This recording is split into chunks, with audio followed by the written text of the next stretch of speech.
Oke,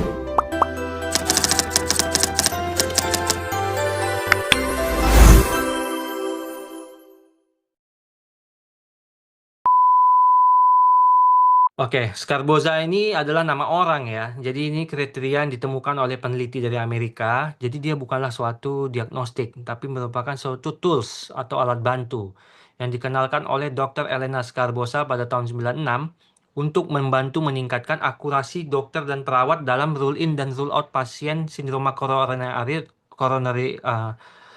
akut di IGD pada saat era fibrinolitik lagi jaya-jayanya.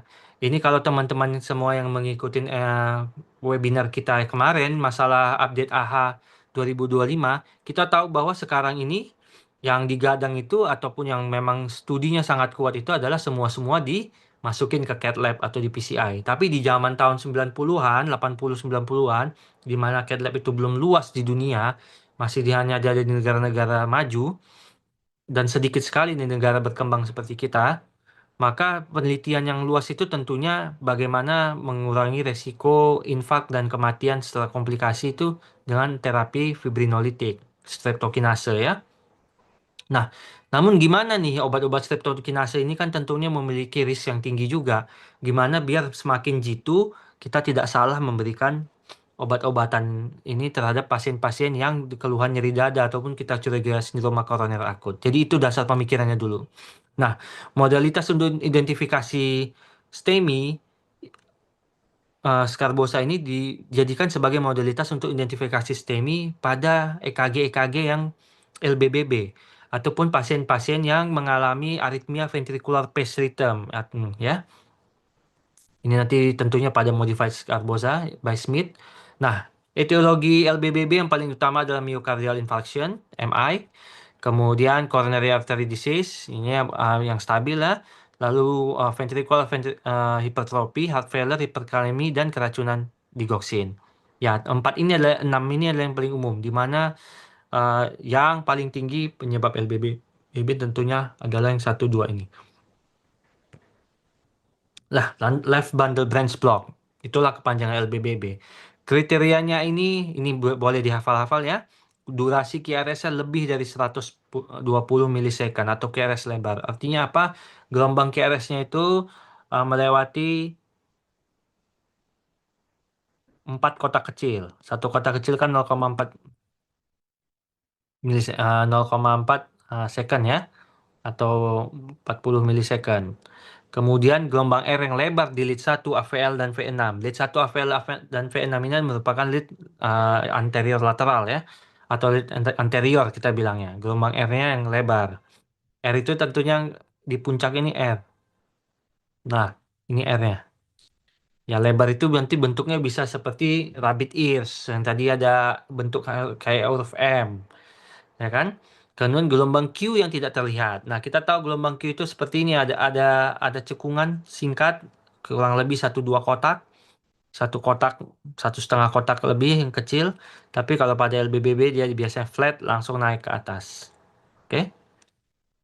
Nah, repolarisasi sekunder RSR abnormal harus menunjukkan juga adanya ST depresi atau T inversi di 1 AVL V6. Bila ada LBBB, harus ketemu juga ada ST depresi dan inversi gelombang T. Ini menunjukkan appropriate discordance namanya. Lead V1 V3 memiliki gelombang S dengan upsloping ST elevasi. Jadi tiap lead itu menunjukkan ada khas-khas sendiri. Ini nanti teman-teman boleh di screenshot, disimpan-simpan di HP untuk mana tahu ketemu kasus LBBB ya. Kalau belum masih sulit menghafalnya. Tapi logikanya sebenarnya sangat gampang. Lead 1 AVL, V1 sampai V6 itu menunjukkan area-area anterior jantung. Sementara left bundle branch block itu ataupun area lateral itu pada EKG itu biasa sadapan yang V5 V6 itu adalah sadapan yang mengarah ke jantung kiri. Sementara V1 V2 itu kalau lihat anatomi tadi sadapannya lebih menerima banyak aliran listrik dari ventricle kanan. Ya, maaf. Ya, 3 kriteria Scarboza. Ya, Satu, dia kriterianya pakai ABC. Yang A, concordant ST elevation ataupun ST elevasi yang berkesinambungan lebih dari 1 mm pada lead EKG dengan QRS yang positif. Ayo, QRS yang positif apa aja? Satu, dua, tiga, AVL, AVF. AVR tentu negatif ya, ya kan? Lead satu, dua. Kalau di precordial lead ini nih, AVF, AVL. Kemudian di mana lagi nih? Lead KRS yang biasanya positif. V3 sampai V6 positif, ya kan? Biasanya yang negatif tuh AVR. AVR tuh negatif. Kadang V1 juga negatif ya. V1 tuh negatif. Dan concordant ST depression lebih dari 1 mm atau ST depresi lebih dari 1 mm pada lead V1 sampai V3. Ini skornya 3. Kalau tadi yang concordant ST elevasi skornya 5 paling tinggi. Jadi ada jumpain ST depresi lebih dari 1 mm pada lead V1 sampai V3. Kemudian discordant ST elevation. Discordant artinya harusnya ST elevasi yang lebih dari 5 mm ini yang eksesif ini pada lead QRS kompleks yang negatif. Jadi misalnya pada V1, V2 itu QRS kompleks biasanya masih negatif. Masih kalau kita lihat EKG 12 leadnya nanti ada contohnya dan akan dimatangkan oleh speaker berikutnya. Dia tentunya kan polanya itu lukiskan. Dia masih seperti ini ya. R kecil, kemudian semakin tinggi, sampai akhirnya nanti V6 itu Q-nya itu mulai hilang jadi seperti ini aja. Nah, tapi kalau di scoring ST elevasi eh, yang eksesif, jadi ST segmen itu dihitungnya dari G point ya, seperti ini. Ini yang sebelum gelombang P-nya adalah garis isoelektris namanya. Jadi garis isoelektrisnya kalau ini normal ya. Nah, kalau kita jumpain ST elevasi bisa jadi seperti ini. Jadi kan terjadi peningkatan. 5 mili berarti kurang lebih dari 5 kotak ya, lebih dari 5 kotak. Nah, nilai di atas ini bila kita jumpain kriteria ini, nilainya lebih atau sama dengan 3, maka spesifiklah itu untuk suatu serangan jantung, sindroma koroner akut, ataupun STEMI kita bisa katakan. Namun sensitivitasnya sangatlah rendah, hanya 20%. Jadi kemungkinan salahnya masih besar. Walaupun spesifik kalau ketemu skornya di atas 3. Kita lihat skor yang memang spesifik banget itu adalah kriteria dari A dan kriteria dari B. Nah, tentu bagaimana kriteria Scarboza ini biar bisa kita yakin ini suatu STEMI pada pasien LBB atau ventricular pace rhythm, tentunya kita tingkatkan sensitivitasnya dengan anamnesa pasien yang akurat, melihat hasil lab troponin I atau CKMB. Di zaman ini masih menggunakan CKMB, ya penelitiannya. Dan tentunya yang paling penting adalah di EKG ulang atau EKG serial dalam selang menit mungkin 10 sampai 30 menit berikutnya. Nah, perlu diingat oleh teman-teman, bila teman-teman melihat EKG atau menilai kriteria Scarboza namun hasilnya di bawah 3, maka belum tentu si pasien itu terbebas dari satu sindroma koroner akut. Kembali lagi kemana? Kembali lagi Anda harus meningkatkan akurasinya dengan pemeriksaan-pemeriksaan tadi. Nah, saya sebelum lebih lanjut, ada yang saya sampaikan, saya akan menjelaskan sedikit tentang appropriate discordance, yang diartikan secara harfiah sebagai ketidakselarasan yang sepatutnya. Jadi, teman-teman bisa analogikan, memang normalnya itu mereka ini tidak kompak. Nah, kalau mereka tiba-tiba kompak, nah baru Anda curiga deh gitu. Apa yang tidak kompak itu? Yang tidak kompak itu adalah antara aksis ataupun arah gelombang QRS dengan segmen ST-nya. Ini yang warna biru adalah QRS-nya. Aksisnya tentu ini positif ke atas ya. Sementara gelombang T-nya ini dia menurun ke bawah. Nah, ini namanya diskordan. Inilah dia namanya ketidakselarasan. Karena kita tahu normalnya itu apabila QRS positif, tentunya lah gelombang ataupun gelombang T dan ST-nya itu harus positif juga. Namun kita lihat di sini uh, pada LBBB normalnya itu memang mereka ini diskordan. Kenapa begitu? Karena tadi penjelasannya pada saat terjadi pada saat terjadi hambatan aliran listrik, maka waktu waktu tangkapan yang disadap itu aksisnya berubah menjadi negatif sebelum diambil alih oleh sel otot jantung yang kecil-kecil. Ya mungkin itu teman-teman nggak gitu mau tahu ya, yang penting teknisnya ya. Tapi itu sekedar wawasan aja. Segmen SD dan gelombang T berlawanan arah vektor dengan gelombang QRS-nya. Hal ini normal pada LBBB karena memang seharusnya seperti itu gitu. Jadi eh, sebagaimana seharusnya gelombang normal dia harus diikuti juga dengan repolarisasi yang normal. Oke? Nah, kalau Anda ketemu gambaran seperti LBBB ini, namun ST-nya positif, nah ini namanya inappropriate discordance. Inilah yang tadi menjadi kriteria dari Scarbosa itu. Berarti ada yang salah nih gitu. Nah, ingat, pada studinya ini perlu catatan juga, Scarboza hanya melihat hubungan kriteria ini terhadap kenaikan CKMB, bukan hubungannya dengan STEMI.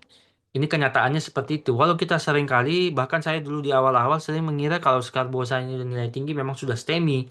Tapi ya belum tentu, karena Scarboza ini memang metodologi penelitiannya hanya untuk uh, suatu sindroma koroner akut. Dia tidak pernah mengklaim bahwa ini untuk memprediksi suatu tools untuk melihat suatu STEMI. Nah, tapi sindroma koroner akut. Namun tentunya kita seringkali melihatnya ataupun mencocokkannya karena memang ada gambaran ST elevasi.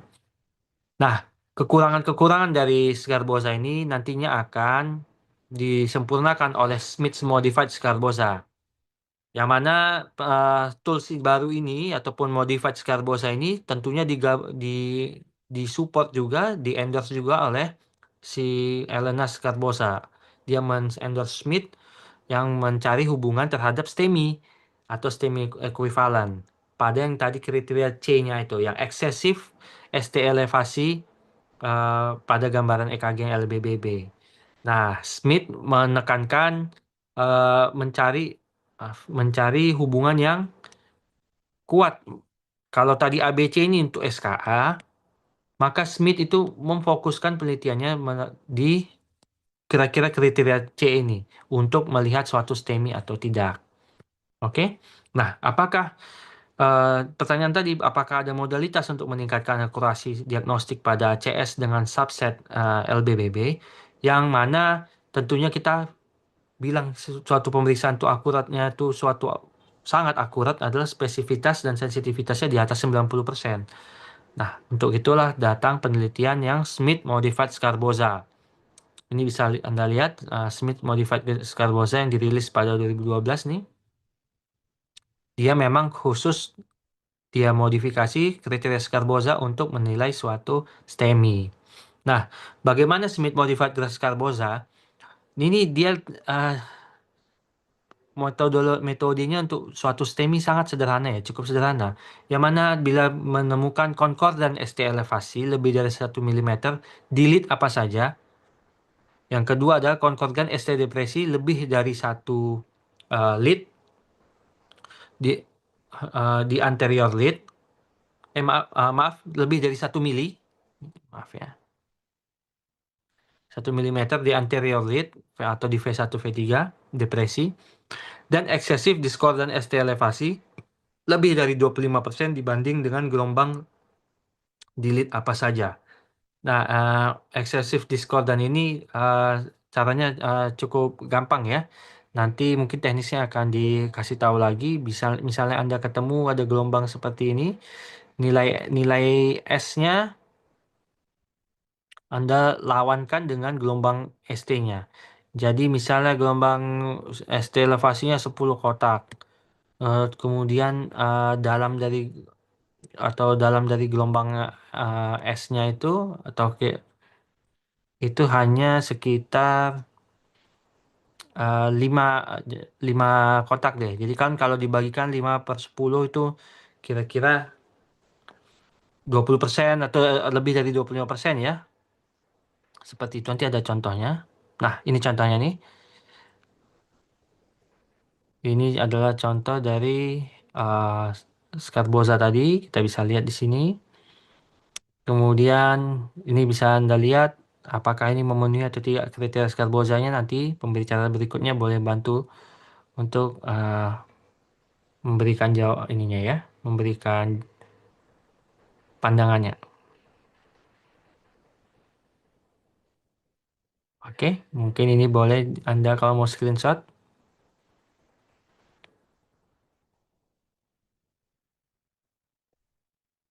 dilihat lagi.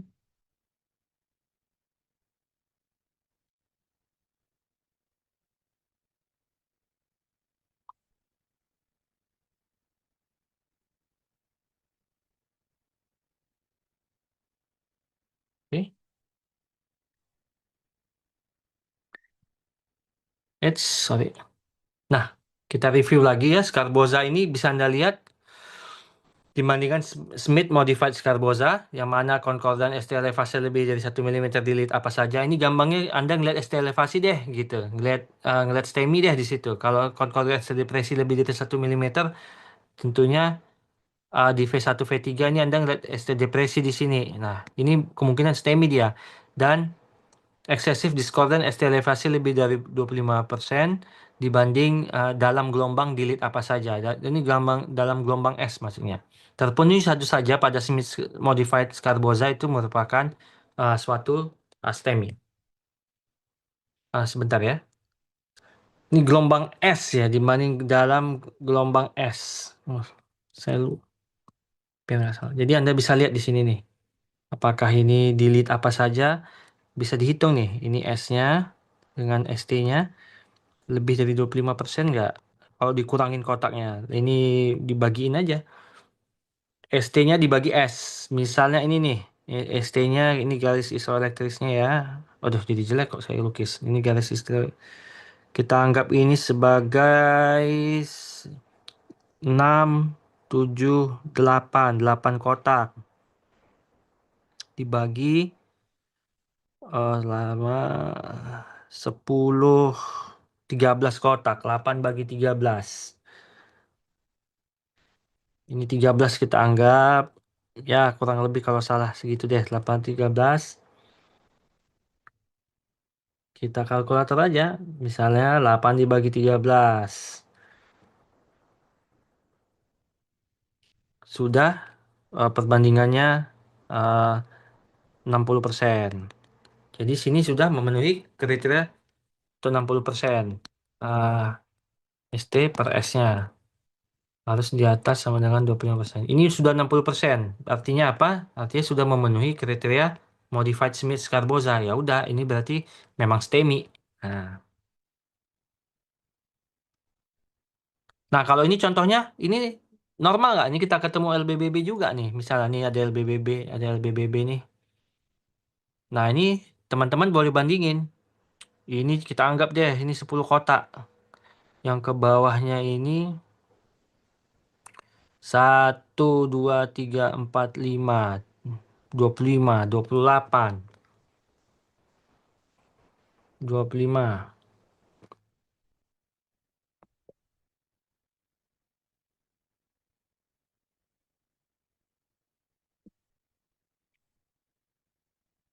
Lebih ya, itu lebih dari 28 ya. Di atas ini 10, yang gelombang S-nya ini dalam banget ini. Sampai berapa nih udah? 1, 2, 3, 4, 5, 6. Kita anggap 6. Berarti 6 kali 5. 10 bagi 30. Masih 0,33. Masih masih belum mencapai ya. Di bawah 25% masih kan ini. Belum memenuhi kriteria Scarboza nih. Walaupun katanya lebih dari 25%, ada yang lebih dalam nih. Kayak di Affiliate Trade 2 ini, ini di bawah 25%. Nah, ini tidak bisa belum bisa dikatakan ya. Tapi kalau yang ini nih udah jelas banget. Kalau melalui yang tadi itu. Nah, ini mungkin bisa diambil dari yang kita coba yang lain. Depresinya di lead V1, V2 ada nggak? Tidak ada ya. Lihat V1 sampai V3-nya ST depresi nggak ada. Kemudian ST elevasi lebih dari 1 mm, delete apa saja. Ya mungkin Anda bisa anggap ini V1, V3, V4 ya. Tapi sepertinya sih ini nggak ST elevasi karena kita lihat G-point-nya nggak meningkat banget. Lalu excessive discordant ST elevasi dari 20% pada gelombang delete apa saja. Nah ini kalau dibagiin gelombang ST-nya dibagiin ke S-nya, ini nggak kelihatan dalam banget nih. Ini pasti di bawah 25% nih kalau ngeliat banyak yang ini. Lihat V2 nih, lihat nih. Sampai bawah sih ini nih. Tuh. Nah, dibagiin deh ST dibagi oleh gelombang S-nya. Lebih dari 25% nggak angkanya, jumlah kotaknya itu. Kayaknya sih enggak ini. Jadi kemungkinan bukan STEMI, tapi ya Anda bisa ukur dengan Sigarbosa yang lain. Bisa aja nih suatu sindroma koroner akut yang lain, STEMI dan sebagainya. Tentunya disesuaikan ya. Karena saya katakan tadi yang modified Smith ini spesifik untuk STEMI. Ya, teman-teman mungkin waktu saya bahas ini langsung, ngapain repot sih dok? Ini udah ada jelas banget nih ST elevasi nih, ST elevasi. Namun itulah sejarah perkembangannya. Kadang kita ngelihat gelombang LBBB atau ventricular pace rhythm yang membuat kita bingung. Ini memang aritmia aja atau aritmia disertai STEMI atau sindroma koroner akut. Itulah tujuan dari kriteria ini. Oke, jadi kesimpulannya adalah kriteria Scarboza ini memiliki spesifitas 98% dengan sensitivitas 20%. Nah, sementara kriteria Smith modified Scarboza ini muncul dengan uh, spesifisitas 91% dan sensitivitas 90% untuk mendiagnosa suatu STEMI. Nah, kedua kriteria di atas itu saling melengkapi, bukan bertolak belakang, saling melengkapi dalam mendiagnosa suatu sindroma koroner akut yang kita tahu SKA itu isinya STEMI dan non-STEMI, STACS dan NSTACS dengan subset EKG yang LBBB. Jadi kalau tidak ada LGBB, jangan Anda pakai kriteria ini. Oke, atau tidak ada ventricular pace rhythm. Nah, sindroma koroner akut ditegakkan melalui tetap anamnesa gejala khas, EKG, dan enzim jantung. Jangan lupa, jadi bukan hanya EKG, bukan hanya enzim jantung, tapi tiga ini saling melengkapi. Oke, oke, terima kasih. Mungkin itu aja. Apabila ada pertanyaan, saya persilakan untuk tiga penanya.